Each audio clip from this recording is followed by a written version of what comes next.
Welcome, greetings everyone. Thank you so much for joining us for this very special webinar presentation of chronic illnesses in women, ME, CFS, and migraine. This is a very special group today. We have a lot of webinars at Solve ME, and this is special because we're partnering with our partners for this unique webinar taking place on International Women's Day.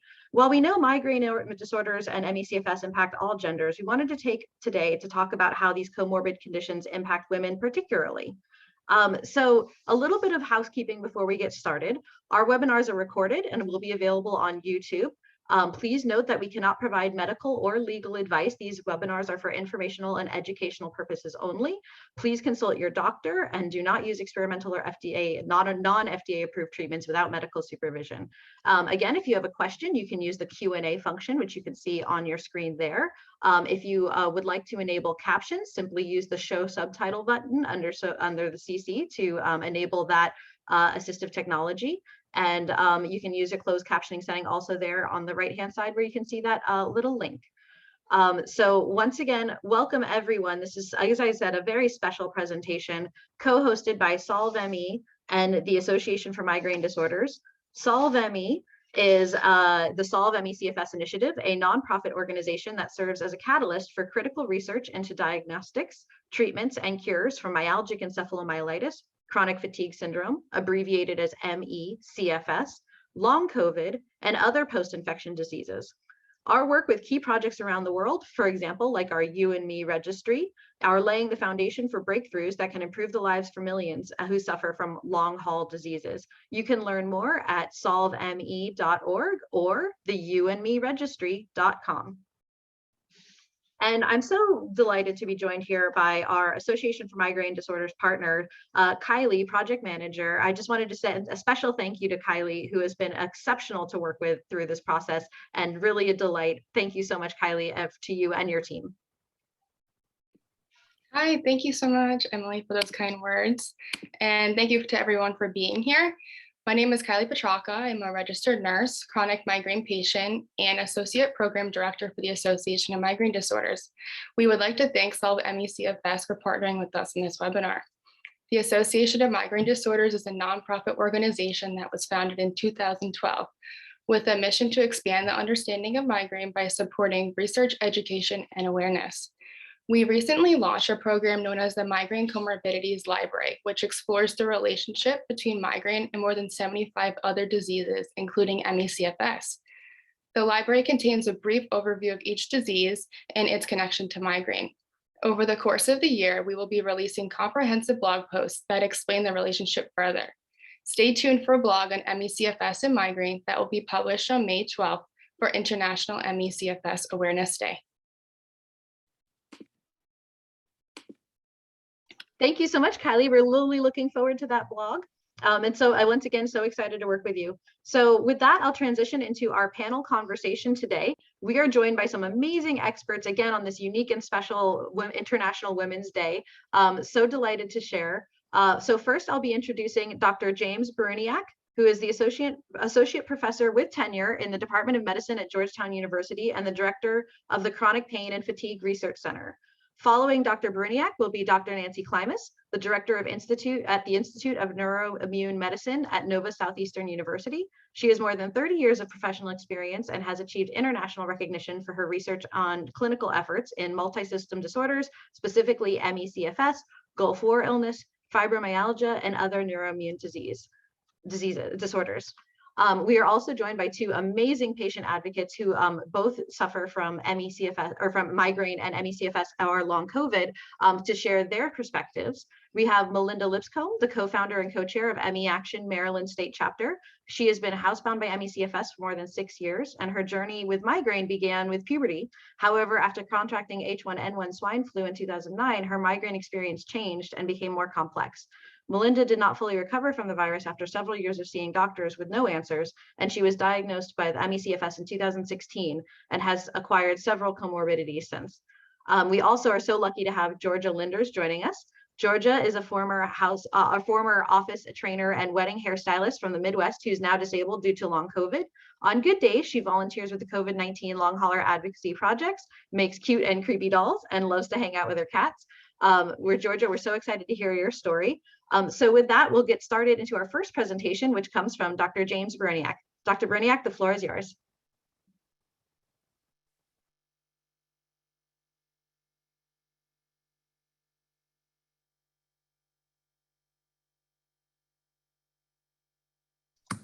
Greetings.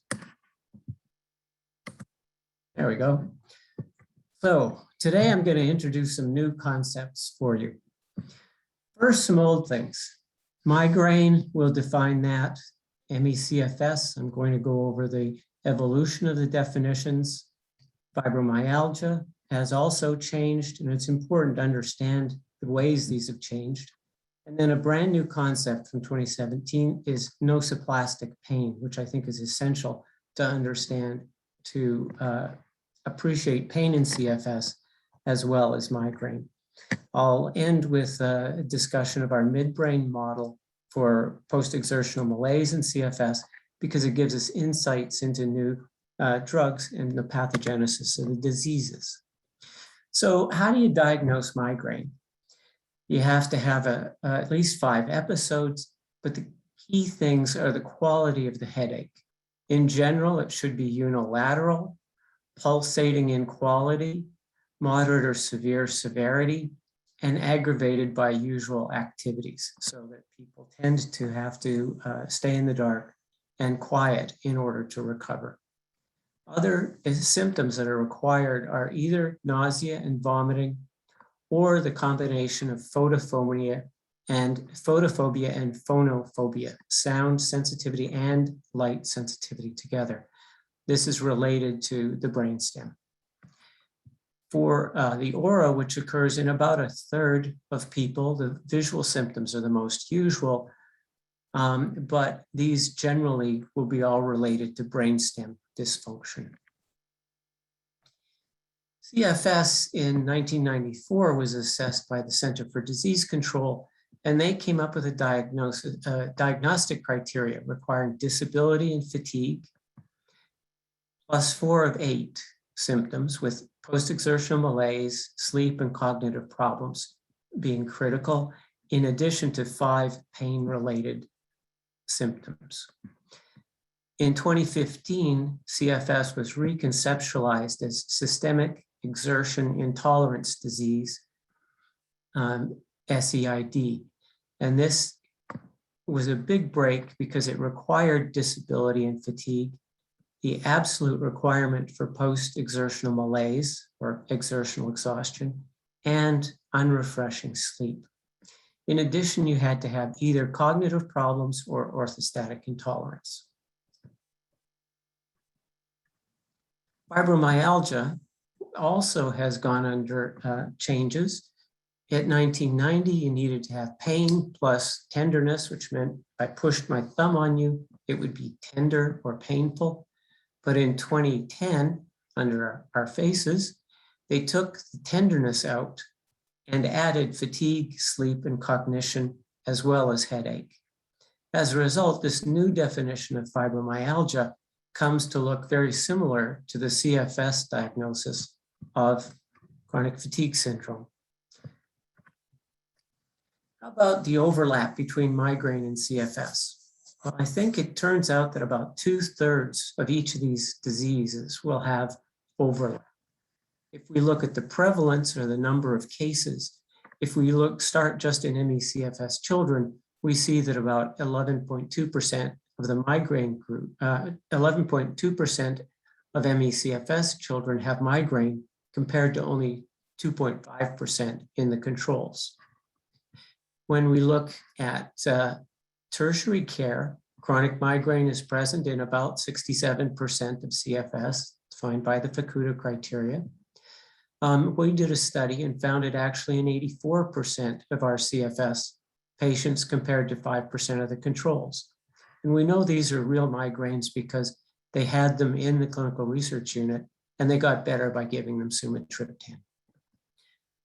There's incidence is also important and relevant to your questions. Incidence is the number of new cases of CFS or fibromyalgia per year that develop within the migraine population, migraine patients, or or controls. And the important thing for us today is that CFS develops over time in the migraine group, about 1.5-fold higher than in the controls. Now, new concept, nociplastic pain. Nice big words here. Pain can now be divided into three groups, three categories. First, we have nociceptive pain, where if you injure something in your body, the peripheral nerves are activated, such as when you chop your finger and it feels painful. If you injure a nerve, for instance, pinch a nerve, then there's an injury on the track leading up to your brain, and this leads to neuropathic pain. And finally, in the top right, we have this new category of nociplastic pain, which means there's a problem in the central nervous system. And as I'll show, it's particularly in the midbrain, in the brainstem. Now, if we think of pain as a rock concert, if you've got nociceptive pain, you're strumming harder, and that makes the rock concert louder. If it's neuropathic pain, you can turn up the amplifier, and that makes it louder. But if you've got nociplastic pain, you've broken the on-off switch, so you can't shut off the music. The problem there, again, is in the midbrain and the brainstem, where you have a descending system that shuts off pain, and that system is broken. This system releases norepinephrine, serotonin, opiates, cannabinoids, and probably other mediators that try to shut off the pain. But if the system's broken, it just doesn't work. New concept number 2. This will be familiar to the ME/CFS patients, post-exertional malaise. This is a concept I have difficulty getting across to some of the primary care people. So I ask them, what happens if you chop down a tree? What happens the next day? So you can see a couple people chopping down trees here. If you're a healthy control person, you will wake up, you'll sleep off the tiredness. You'll wake up refreshed and you'll go chop down another tree. It's all fine. If you have ME/CFS or SEID, you will feel like that tree has collapsed on you. It has knocked you out. It has thrown you for a loop. You feel like you've been hit by a truck. You can't get out of bed. You can't raise a finger. You have cognitive problems, pain problems, more fatigue, an exacerbation of all of your symptoms. And that's why I think the post-exertional malaise or post-exertional exacerbation of symptoms is a really critical part here of this disease process.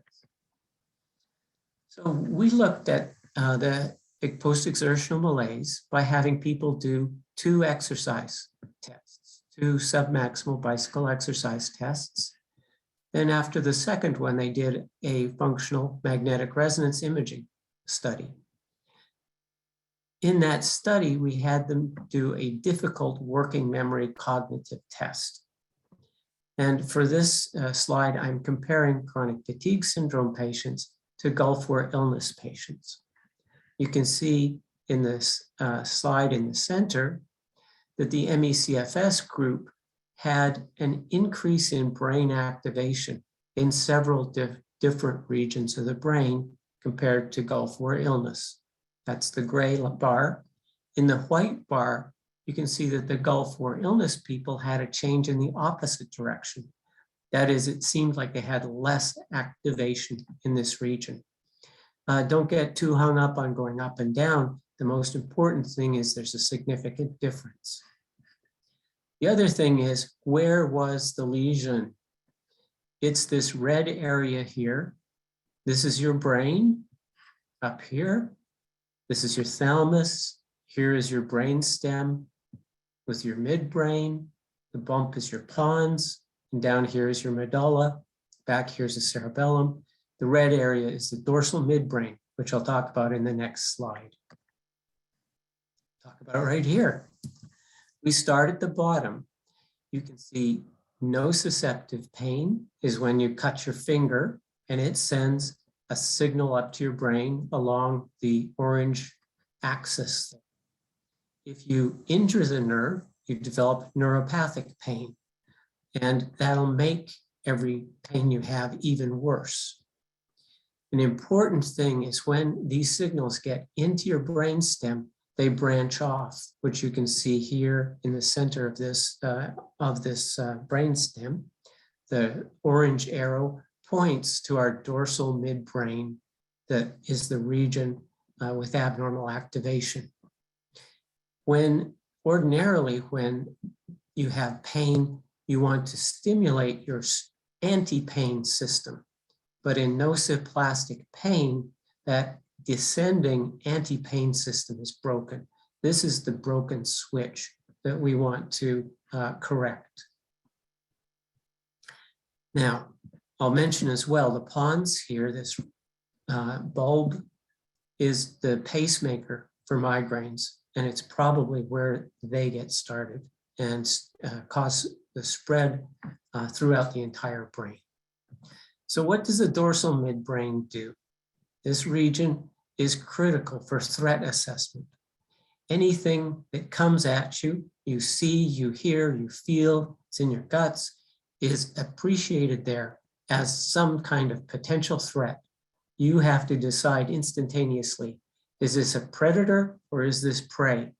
Is that a lion that's going to jump out and eat me, or is this a peanut butter sandwich? That's what we're talking about here in terms of threat assessment. And the problem is that when this switch is wrong, we're too easily moved towards the freeze, flight, fight, and faint system with symptoms that are anxiety, altered cognition, decreased reward, decreased activity, pain, poor sleep, and other sickness behaviors. And these symptoms during a migraine will contribute to the nausea, photophobia, phonophobia, sensitivity to smells that are all part of this stress reaction. Now, from this new concept of nociplastic pain, we need to fix the anti-pain switch in the bottom left. And as Dr. Klimas will discuss, we can use tricyclic antidepressants such as cyclobenzaprine, selective serotonin, norepinephrine reuptake inhibitors such as duloxetine, older SSRIs, and possibly cannabinoids. A major new aspect will be to retrain the brain so that the brain, the big part up here in our heads, can send signals down and help to shut off the pain system and fix the broken switch. So that's a lot in one moment, one 10-minute talk, but I hope you have a better appreciation for how to diagnose migraines, the important changes that have happened with the emphasis in the diagnosis of systemic exertion intolerance disease by emphasizing post-exertional malaise, the change in fibromyalgia, and this important concept of nociceptive pain with the descending anti-pain system. And I hope that you won't be overwhelmed by the brain anatomy, and we'll just understand that there's some regions that really can be looked at as targets for new treatments. Thank you very much.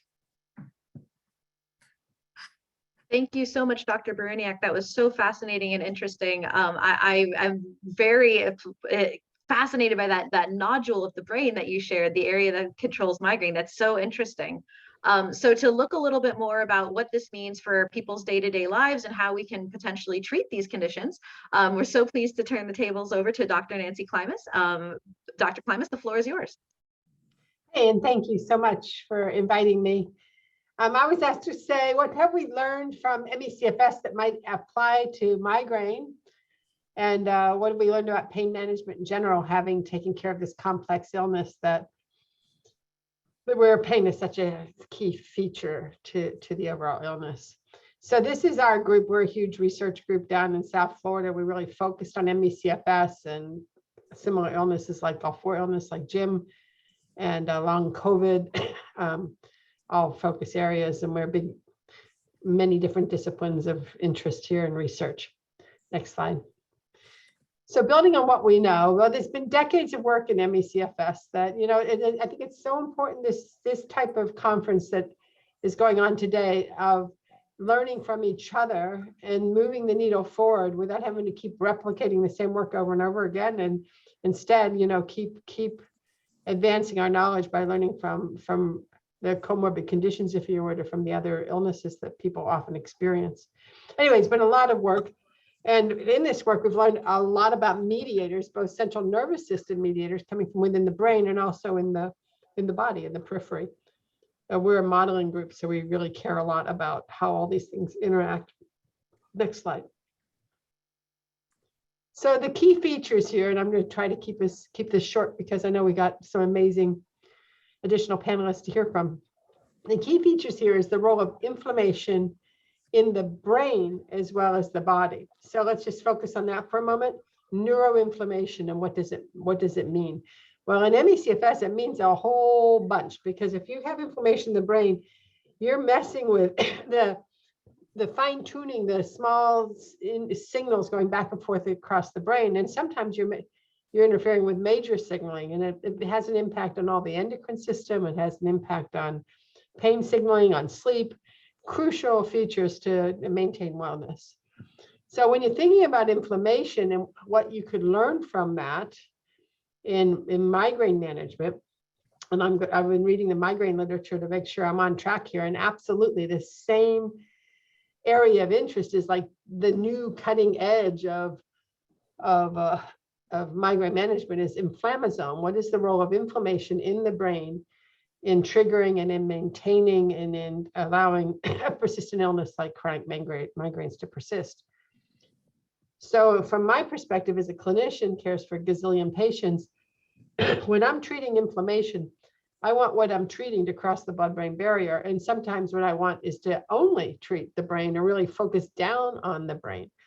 So to that end, I have a slide in a moment to show you one such example. Another thing is oxidative stress. When your system is under this kind of attack in an ME/CFS, there's a lot of immune activation, a lot of busy repair work going on, a lot of cellular work going on. You will increase oxidative stress, and you will increase oxidative stress even in people who are young. Normally, people 40 and over are the most susceptible to damage from oxidative stress. But in our own work, you can see a 20-year-old with levels of oxidative stress of a 60-year-old. And so taking care of that. But in the brain, oxidative stress is really important. But why? It triggers neuroinflammation. Hey, and neuroinflammation triggers oxidative stress. So there's this vicious cycle going on.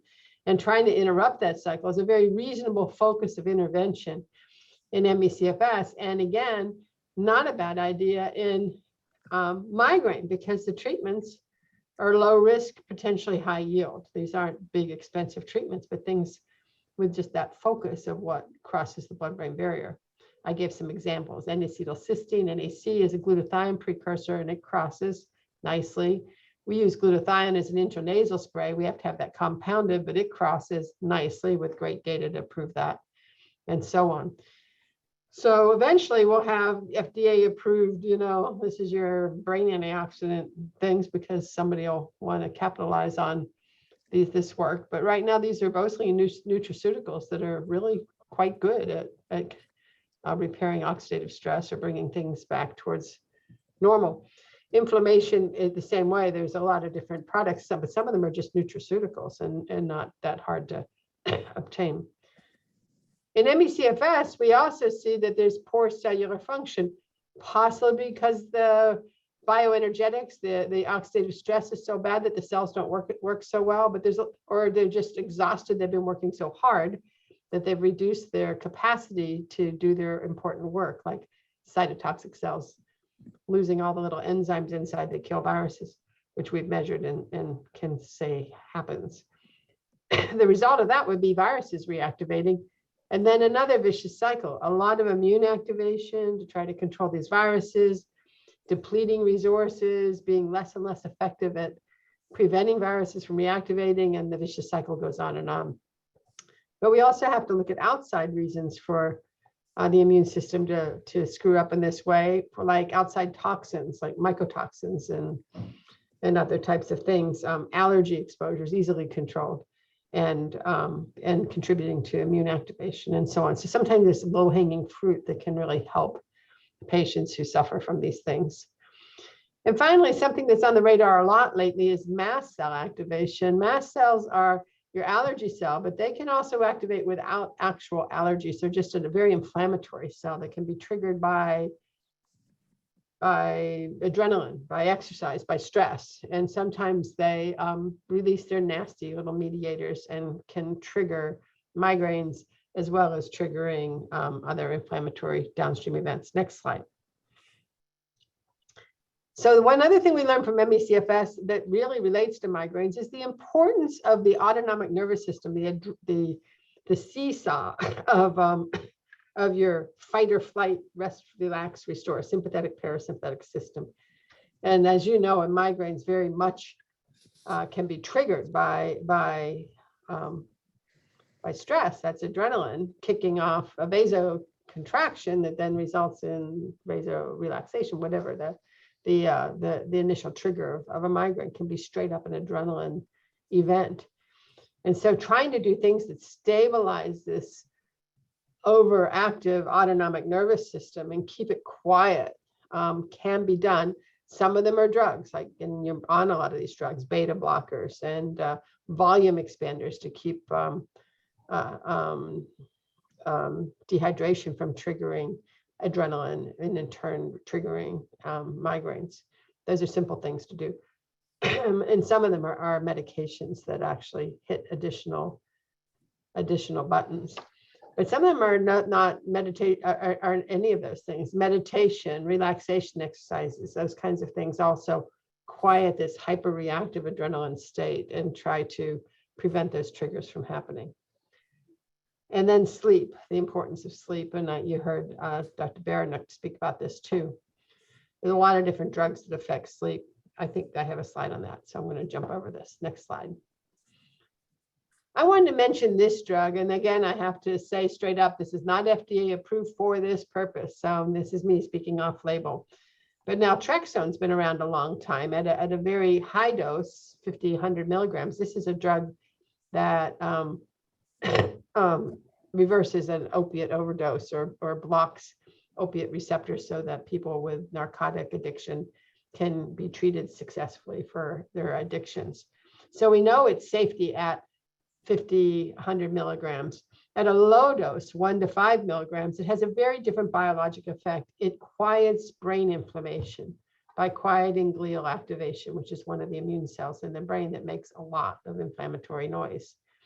So at this really low dose, 1 to 5 milligrams, rather than 50 to 100, a 10-fold or more reduction in the dose, you actually hit a different button. And that button is anti-inflammatory. And in fibro, we've seen changes of pain management at the levels of the FDA approved drugs, 30 to 50%. There's a couple of nice placebo control studies in the literature from Dr. Younger on that. Inflammatory bowel now has some nice papers out with very big response rates. In inflammatory bowel, it's systemic inflammation with 25% remission in people that were resistant to other inflammatory bowel types of treatments. That's impressive. Animal models of migraine have been looking at low-dose naltrexone and its analogs in reducing stress-related migraine triggers. That's interesting because that's not actually the button I just talked about, but there is a button that connects to the adrenaline system that low-dose naltrexone also can impact. And there have been a lot of other studies. Multiple sclerosis, one of the early ones, irritable bowel, complex regional pain syndrome, cancer. There's just a lot of different studies right now in conditions that have neuroinflammation or pain as a key feature. Next slide. This is the sleep study. So sleep, I don't have any time to really, this is a whole lecture on how to deal with the sleep disorders of people with chronic pain and people with ME/CFS. But the main thing is the dogma is correct. Restorative sleep is key to improvement. If you don't get restorative sleep every night, you're not really helping yourself very much. And so it's very reasonable for someone that has non-restorative sleep to seek help. And there are people whose whole jobs in life is to do nothing but do sleep. They're sleep doctors and they're neurologists or they're pulmonologists, and they do sleep studies and try to sort out what kind of sleep disorder there might be. So one of the lessons learned in the sleep world is that what is good for one person might not be as good for another. Big surprise. But if we learn a lot about sleep, say in the world of insomnia, but then we assume everybody with insomnia that also has migraine or also has ME is going to get the same kind of symptom control. Well, that's just not true. The same studies have to be done all over again in the conditions that we're treating to better understand that and to be able to better understand which medications that we have. And we have lots of sleep medicines. But rule of thumb is that, as you heard Jim say, that the tricyclics are going to be better than these little short-acting hypnotics. Short-acting hypnotics are things like that are derived from the drug Valium. And Valium actually traps you in the wrong stage of sleep, with a very light, non-restorative stage of sleep.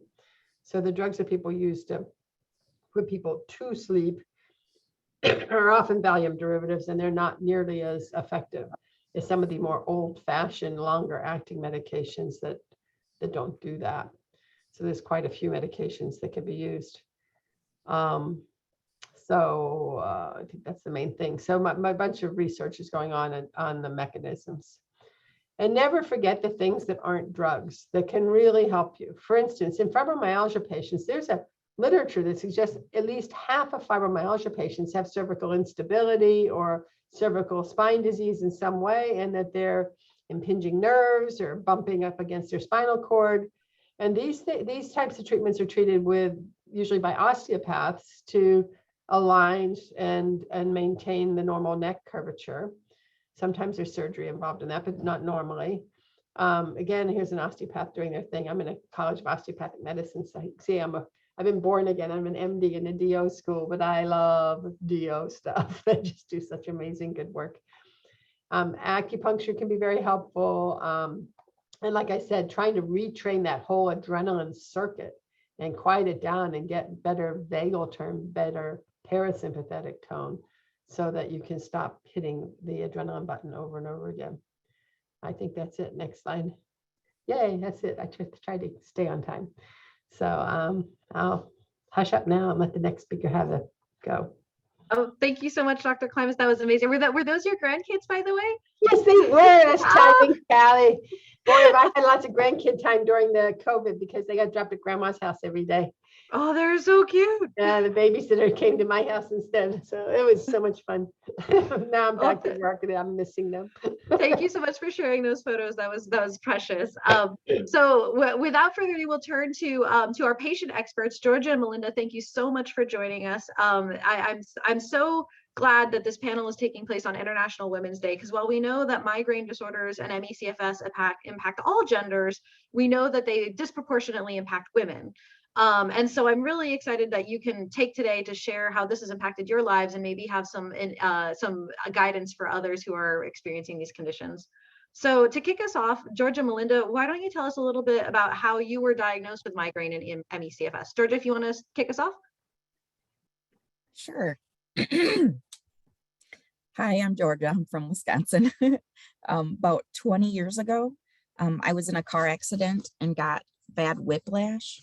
I was diagnosed right away with tension headaches, but when they got worse, they would turn into migraine attacks occasionally. So the tension headaches was before they figured out that I have a pituitary tumor. So once I got on medication for that, then the daily headaches I had like a low-grade daily headaches, they went away. But the migraine attacks kept coming. I also had, what? I'm so sorry to hear that. Oh, thank you.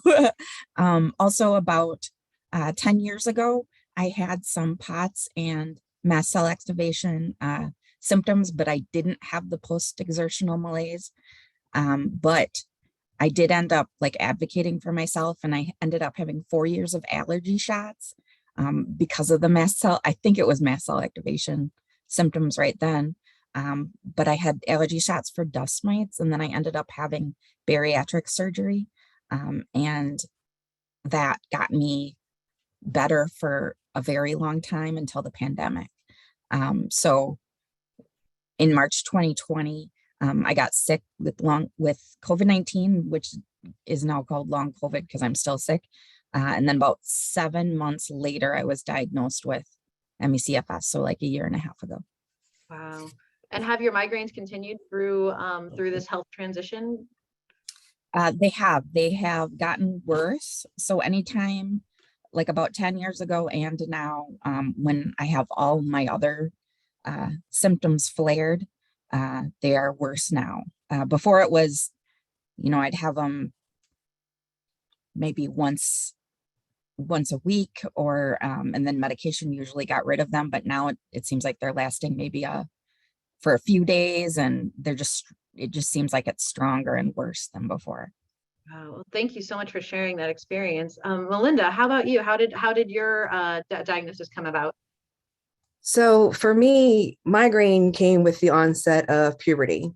When my menstrual cycle started, I started having these headaches, and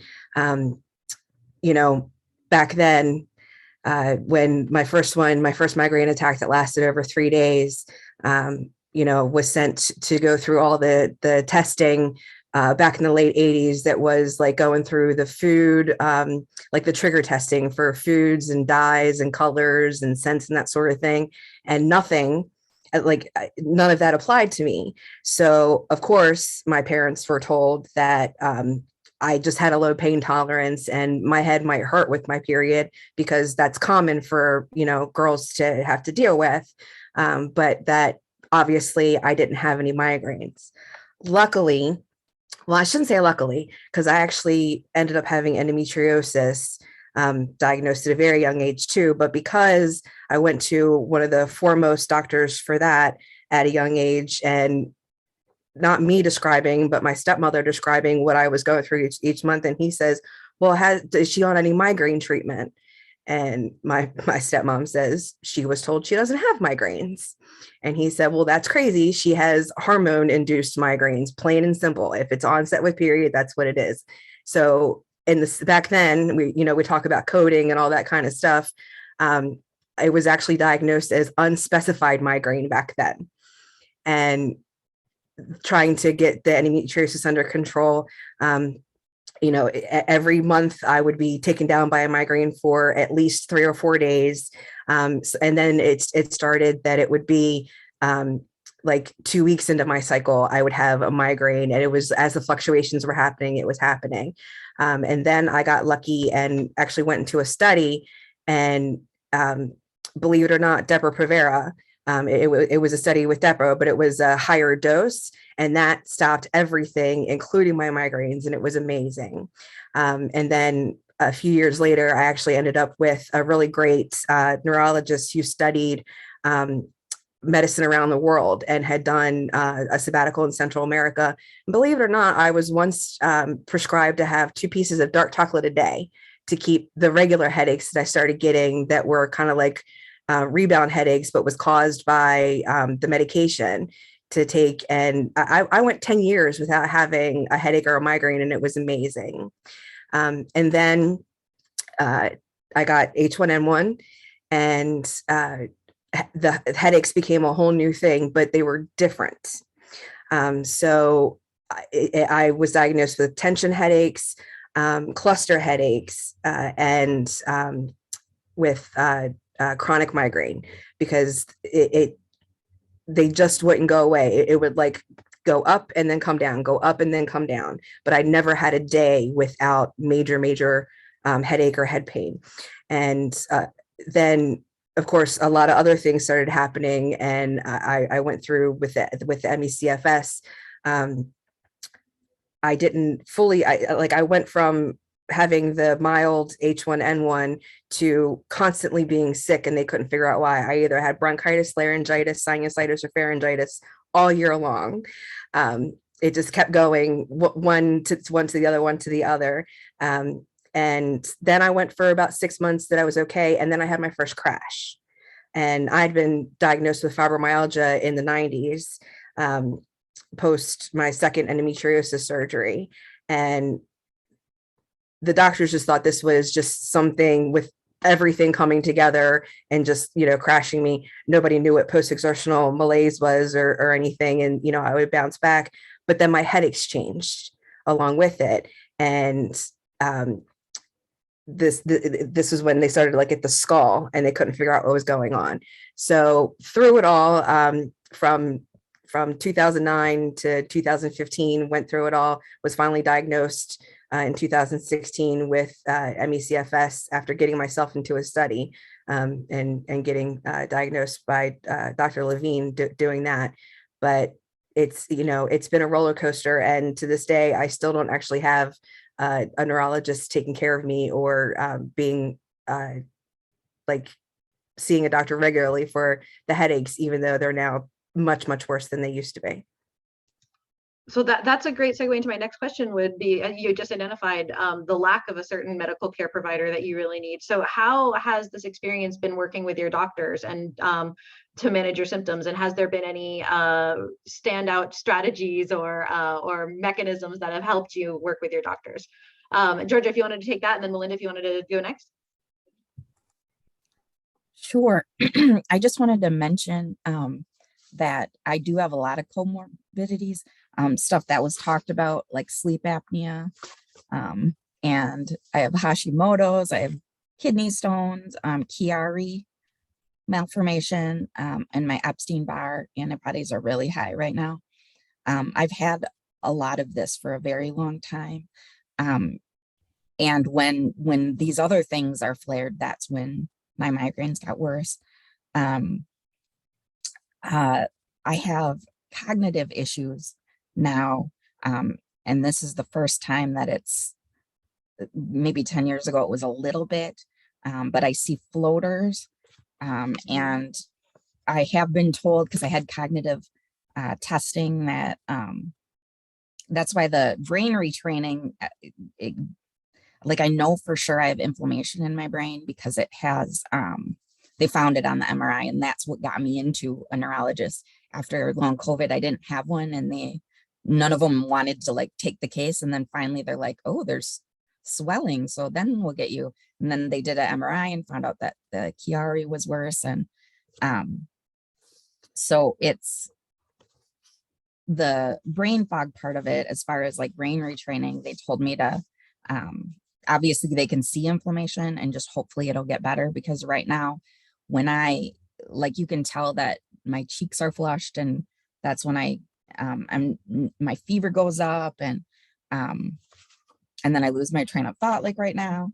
But the neuropsych doctor said that if I do cognitive stuff and it makes my symptoms worse, to just stop and rest. And so that kind of scares me, because I do get post-exertional malaise from physical activity and cognitive. So, and I think that the doctor was hoping that eventually the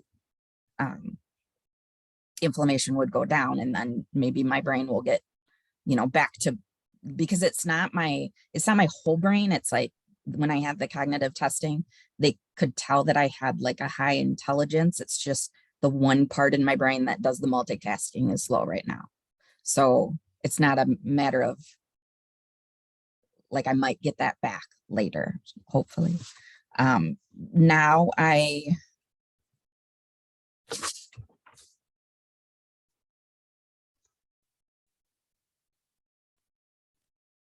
Georgia? Okay. Yep. Sorry. No problem. Yeah. So yeah, it's really hard. I'm not working anymore. I used to be working full time.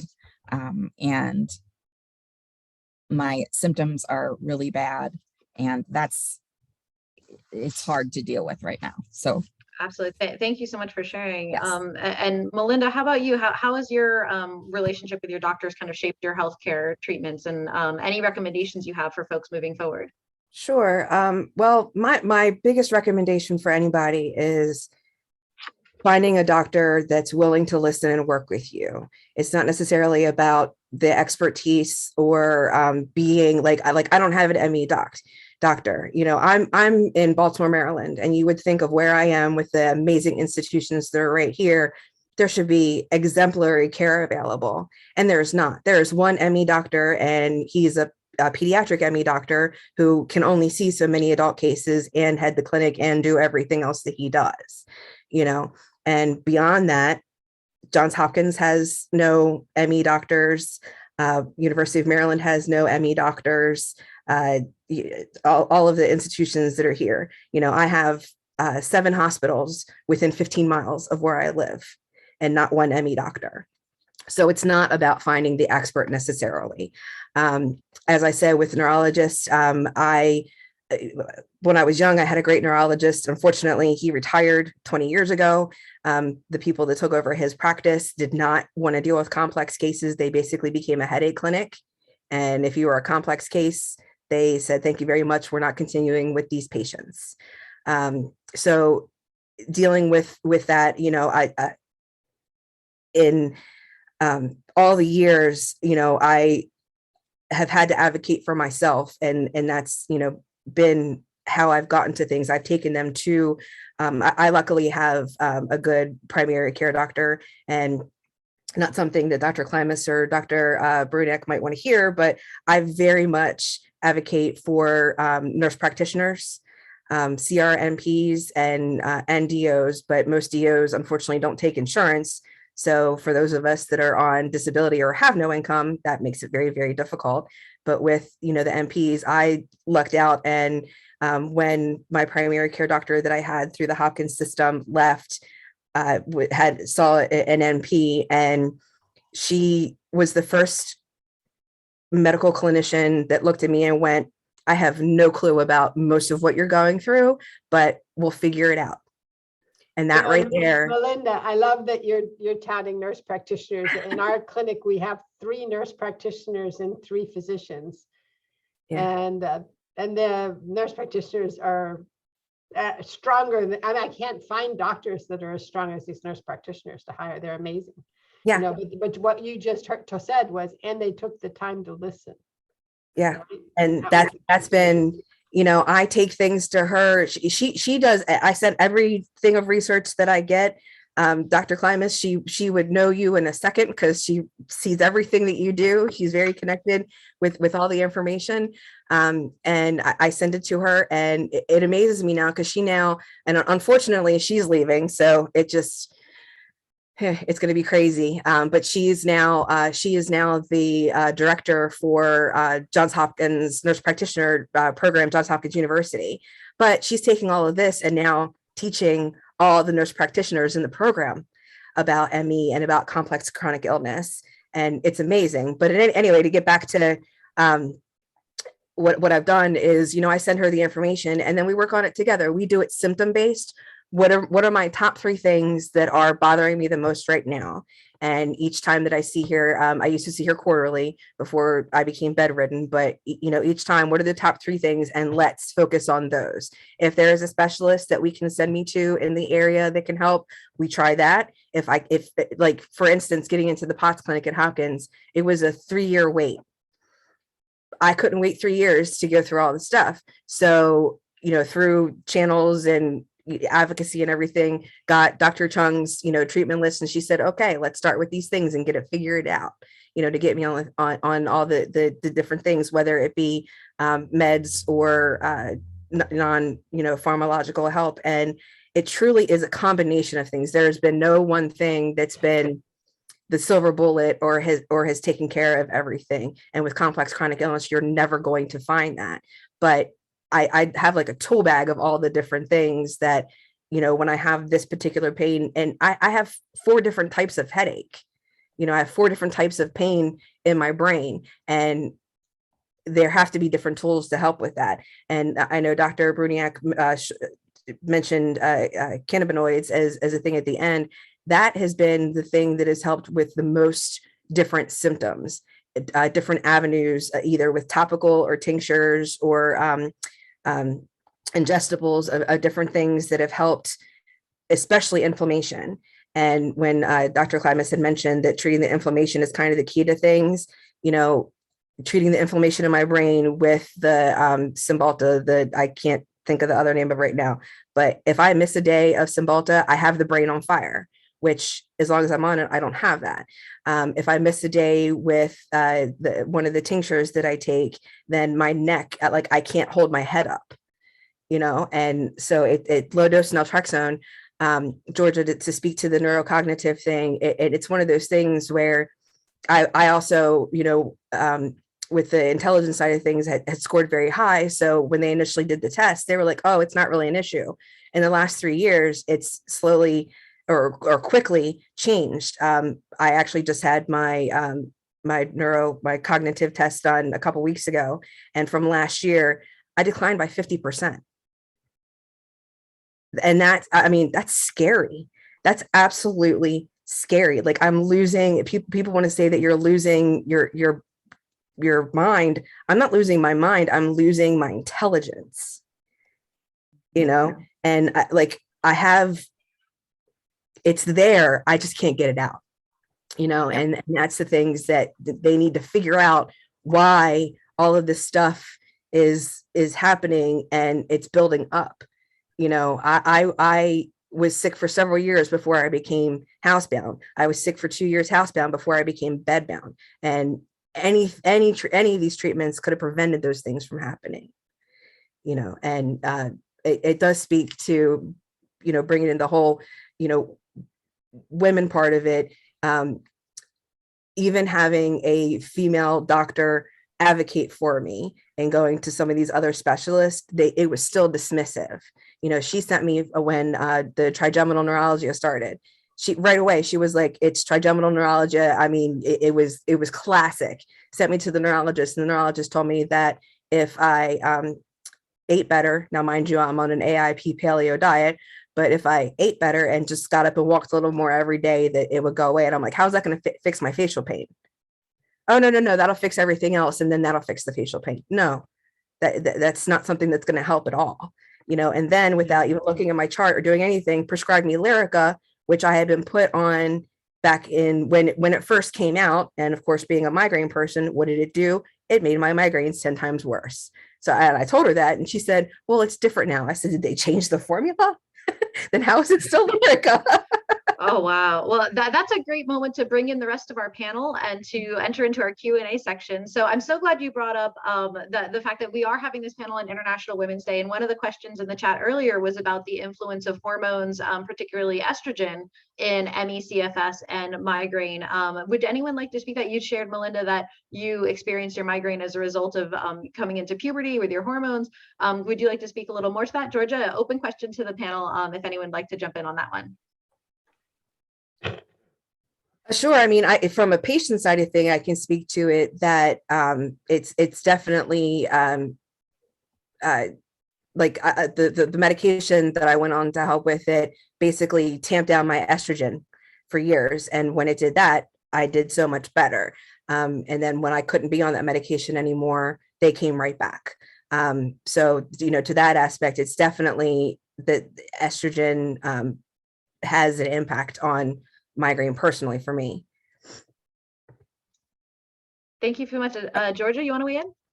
I wanted to say too, for nurse practitioners, I did see a nurse practitioner in neurology for many years, and she almost acted like my PCP did before I got a good one. And she referred me to a lot of places.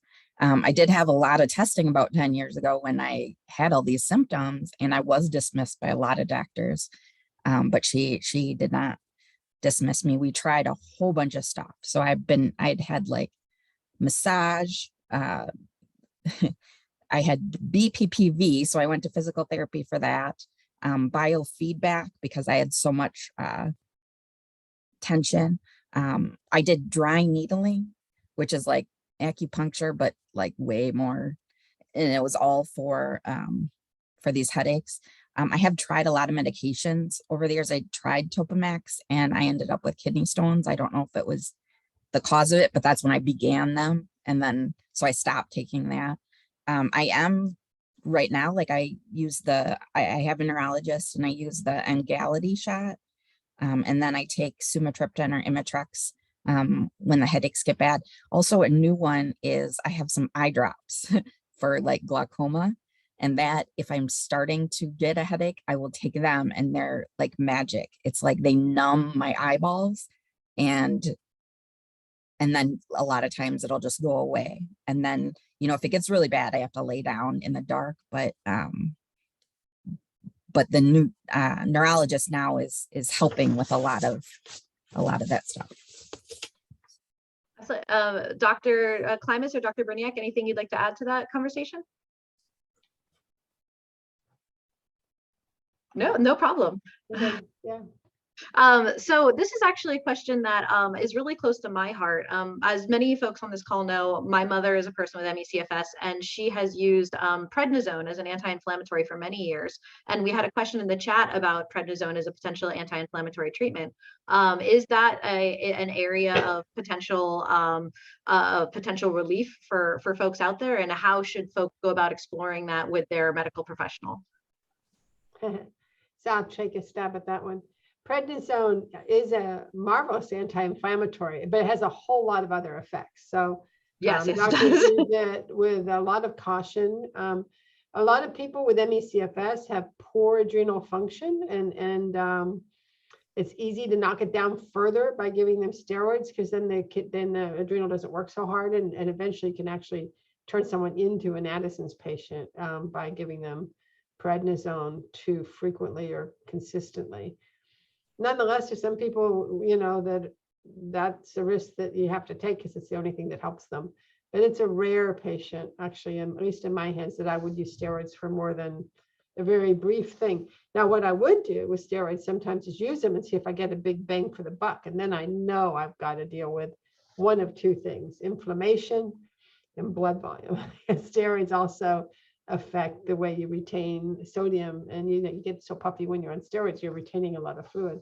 So sometimes people with ME/CFS are very volume depleted, and when we did a study some years ago with more than 100 people in it, the average patient had nearly a liter of volume down, which is like 20% of your blood volume down. And then you're wondering, why is your heart racing all the time? And why do you get dizzy every time you stand up? Well, in essence, you're anemic and you're volume depleted. So we spend a lot of time trying to find out who those people are first, and then treating them for that. But not with steroids. We can find other ways to treat them without having to use steroids. A lot of those symptoms too, the you know, swelling. I told my doctors right when I got sick that it feels like my body's not working, like my kidneys, it doesn't feel like they're filtering, and I'm not peeing enough that I should be. And same thing with my digestive system, it just kind of shut down. So a lot of those, you know, it doesn't hurt. You know, there's a lot of questions about trying to make your doctors believe you in the chat, and it doesn't hurt to have a before and after photo. I mean, that is compelling. If you see somebody that has gained 30 pounds because they're sick, or that they've got a lot of facial puffiness where before they were very thin. I mean, there's some clues in photos that are very helpful to the doctor trying to figure out what's wrong. I was very fortunate that I was the healthiest I was before long COVID. And my doctor had been through all the things with me. So she knew that when that helps a lot. When I got sick, that she's like, okay, something's wrong, because I believe her, because I was really healthy. And then all of a sudden, there's just widespread inflammation. Or this business of COVID on top of ME/CFS, it's a wicked trigger, you know, just as bad as it can be. Well, that's really concerning. I just want to get into one more question. I know we're at time, but we're going to go a little over because we have so many great questions. This one is another one that is also very close to my heart, specifically about genetics. And is there a genetic component to ME/CFS or migraine?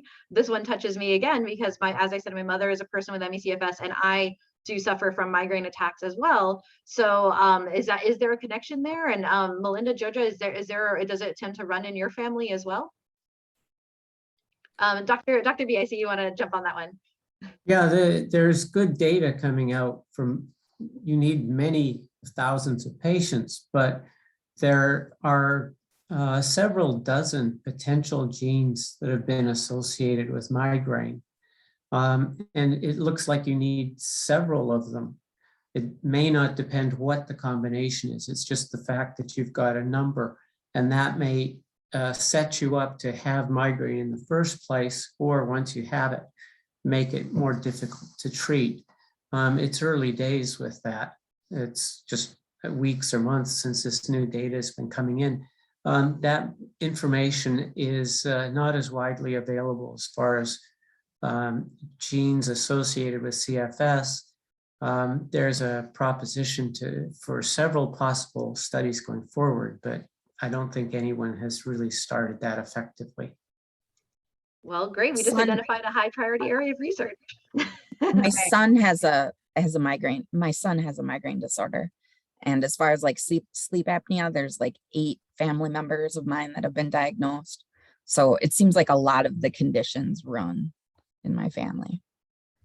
With I can say with my family, we have several women in my family that have been diagnosed with fibromyalgia.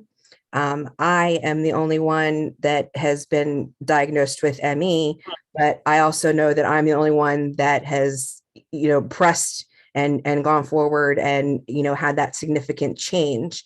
I also, with my family, we're actually doing a lot of the genetic, trying to get into the genetic studies and do different things because I know I've said it before, but like with my father's side, with my paternal side, cancer is like a huge thing. And on my dad's side, you get cancer. If you don't die from some sort of accident, it's from cancer. And we have a lot of various cancers and also at very young ages for strange cancers. So because of that, we actually have a doctor in Pittsburgh that's been, doing, like took all our DNA and all that kind of stuff and has been doing it.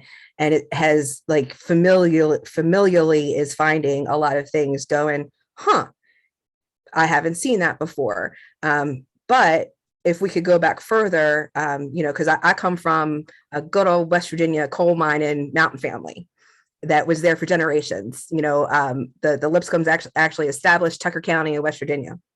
And if we could go back and see the generations and see how the environment has influenced the genes and what's been passed on, you could probably see what triggered all of that, and to see the different things. We don't have the common mesothelioma or even just regular like breast cancer or any of that kind of stuff. It's all crazy stuff. But seeing how it affects migraines, and what our kids are going through, because in my family, a lot of the kids are being diagnosed with stuff, either autism or, I can't think of the name of it, but they have the thing where they can't convert the medium chain fatty acids, and it looks like ME/CFS in adults. It's very interesting. It's very interesting. Oh, thank you so much. That is fascinating. So we'll have one really interesting last question, and then I know we're already over time, but this is kind of taking 2 commonly asked questions and putting them together. The first is, what can be done? What kind of triggers are common for either migraine attacks or flares that are common between the two? This includes things folks are talking about: mold exposure, or the COVID-19 vaccine, or various other exertional stress. What kind of role do triggers play? And most importantly, once those triggers trigger a crash or an attack, what can be done to mitigate those attacks? Maybe if there's something the patients could share as a personal technique that you maybe use to help shorten the length of your crashes or your migraine attacks, and doctors, if there's anything that you would recommend for patients to help shorten the duration of those crashes or migraine attacks. I see, Georgia, you already put your hand up. I'll start with you. For me, it's all of those things can be a trigger, but mostly it's the cognitive stuff that, but I do have mold in my home where I live now. And so hopefully we'll be moving soon and try and take care of that. But it can be triggered from pretty much anything. And I talked about those eye drops that I do, and, I take Tylenol and then try and cut it off. And then if it gets worse, then I take Imitrex. And then I think after that, it's like a muscle relaxer, and you try all the things, and then hopefully it just goes away. So what you're saying, Georgia, is so important. There's no cookie cutter way of treating migraine, or is there ME/CFS? We're all very individual. We metabolize things differently. Our detoxification pathways are different, and our actual causes of the underlying symptoms can be very different. And so the good news is that there's just a lot of different kinds of treatment. The bad news is you have to slowly roll through them and be very patient and be willing to throw away the stuff that's not helping, so you don't just accumulate a massive amount of stuff that's not useful. So there's just a lot of trial and error to this kind of medicine, because we don't have, that cool little biomarker panel that would say, this is the one that this person needs. We're getting there. That's Jim's working on that stuff. And then the large group works on that kind of stuff. Yeah. But, And as far as like for any of the pharmaceutical stuff, there is testing that they have available now. I know that it helped me, that you could, like, it's testing you can get done to see what types, like for instance, I don't respond to opioids at all. The body does not respond to them at all.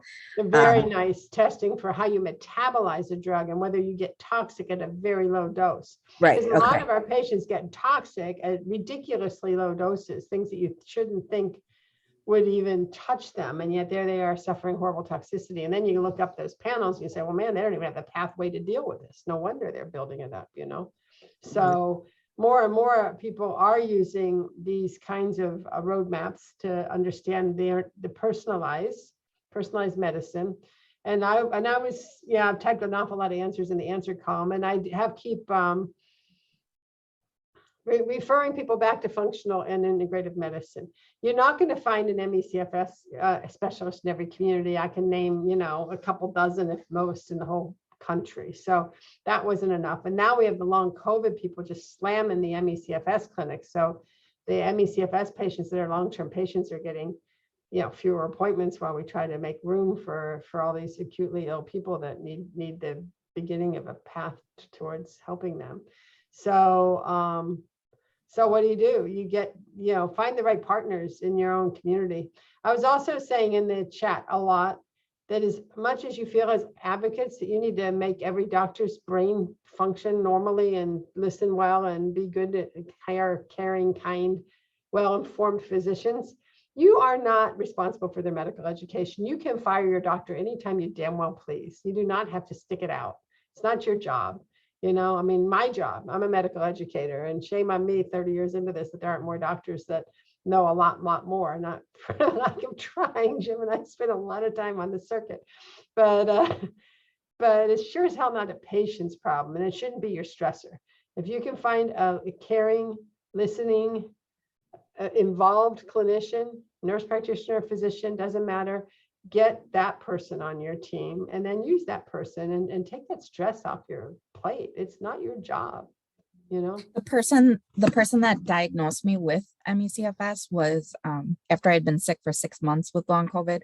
I asked for an infectious disease consult, and she's the one who ended up testing me for a whole bunch of stuff. And then she could only diagnose me as if she'd ruled out the other things. So I was just really fortunate to get. You're being your own triage person then, and a lot of patients do find that they have to be their own triage person. I need an ID doctor, and I need a neurologist, and I need an osteopath, and I need this and I need that. It is nice if you can find a primary care doctor in the center of all that to be that person for you, because again, that's not your job either. I did put the ME/CFS Coalition webpage on one of those answers because it's a nice resource to give to your doctor. It's a clinician space to teach other doctors how to treat and what is reasonable standards of care for ME/CFS across a whole lot of domains. So that's helpful. And I saw that the migraine one was up over and over again, and that was fantastic link. Oh, thank you, whoever just did that. Thank you, Josie. I wanted to added that to the chat. Yeah, I wanted to say, Emily, for answering your question when it comes to like even just figuring out the triggers, because sometimes, there's so many things going on, you can't do, it to separate it. And honestly, the thing that helped me the most years ago, and that I still keep going on a little bit of basis, is a symptom diary, and find what works best for you and how to keep track of it. For me, it was just a spiral notebook, to write down specifics. I have an app now that helps with different meds and symptoms, but in the beginning, my brain couldn't, figure all that stuff out. So I would just in a notebook, and I like did it by week, and then, you know, sent that information into my doctor throughout so she could start to see patterns and figure things out. I wasn't able to necessarily do that, but, you know, time, you know, what happened, what symptoms started. It's as simple as that. And if there was any food that I ate the night before, trying to keep all the things together. But that was a way of figuring out the triggers. And then once I had certain things identified, if there's things that you can't get rid, like I can't do anything about the weather, and I can't do anything about, where I live currently. So anticipating those things and having what I call my med toolbox.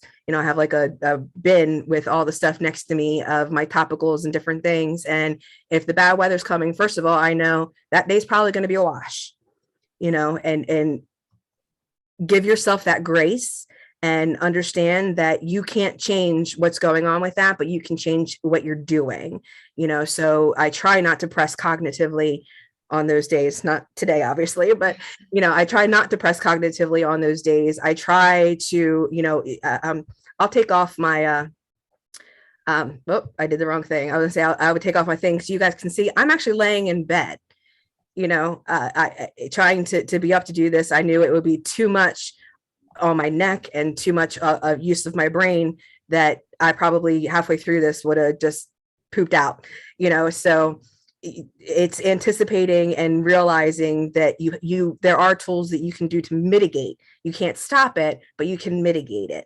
And that's been the best thing for me to find. And then when it comes to like the non-pharmacological stuff, there are different things. I know people want to talk about all the different things, but menthol is one of the things that helps, especially for the facial pain and the start of migraines. And I just have a stick that I put across my forehead and down the sides of my face. And believe it or not, that can actually keep the attack from starting, and it's just learning those things for you that help and keep the tools close to you to use them. That's wonderful. And Dr. Baraniuk, I know you haven't had a chance to weigh in on this question yet. Do you have any final thoughts to add as we wrap up today? Well, I think the key thing is everybody's a little bit different. One of the ways of looking at triggers is that we're talking about a stress to the system.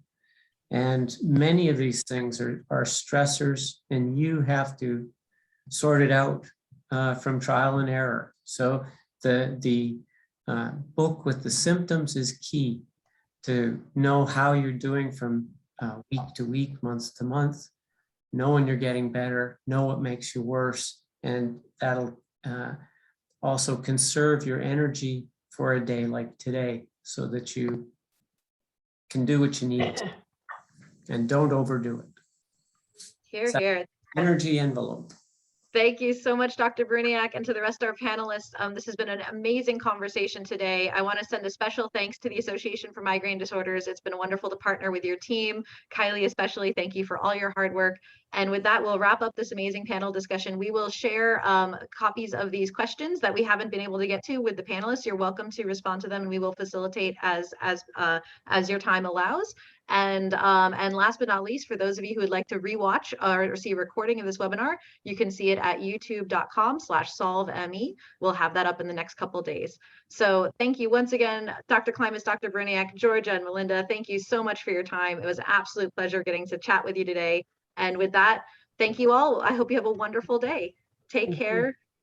Best of luck on your health journeys. I hope you get back to wellness soon. Me too. Bye-bye. Thank you. Bye. Thank you, everyone.